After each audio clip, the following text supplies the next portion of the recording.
Yaani nini tunaposema kuna ubora umeongezeka, tunaangalia nini? Vitu vingi. Kwa mfano, cha kwanza tunaangalia hatua ambazo timu zetu zinapiga kwenye mashindano yote tunaocheza. Cha pili, mvuto wa ligi yenyewe kwenye nchi. Cha nne ni ubora wa wachezaji. Okay. Pia wachezaji bora wanaongeza wa kwetu, wazawa ama wa kimataifa? Wote. Okay. Yani wazawa na wa kimataifa. Yani wa kimataifa unajua hatuwezi kabisa kuwakwepa. Na tukiwa wa kweli, hawa ndio watu ambao wameipaisha sana ligi yetu. Hawa wachezaji wa kigeni ndio watu wamesaidia pakubwa mno ligi yetu kuwata hizi nafasi mara ya 5 mara ya 6.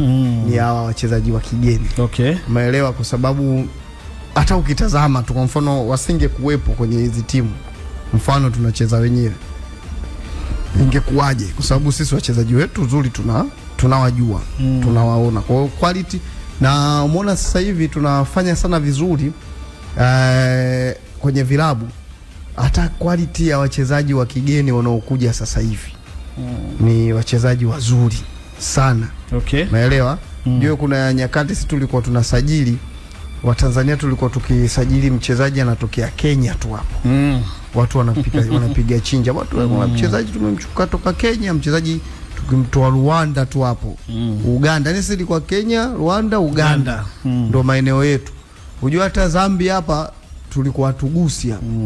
Ndio akaja kina Chama ndio wamekuja. Lakini sasa hivi tunavyozungumza, ukisikia mchezaji tunamchukua tu Rwanda, Uganda, Kenya. Sasa hivi tu hata Zambia, ligi ya Zambia tumeshahama sasa hivi. Yani ukiona mchezaji tuenda Zambia tunaona hiyo ligi nyepesi kabisa. Wakati zamani hapo ndo tulikuwa tunaona hapo tulikuwa tunaona ndo Madrid yetu hapo, tusema ukamchukua mchezaji atoka ligi ya Zambia. Bwana huyo, lakini sasa hivi ukichukua mchezaji ligi ya Zambia ndio Budo Mutale hapo.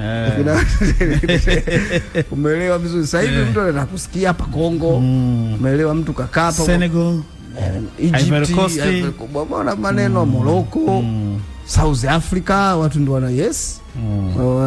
hayo ndio maana sasa sisi zamani South Africa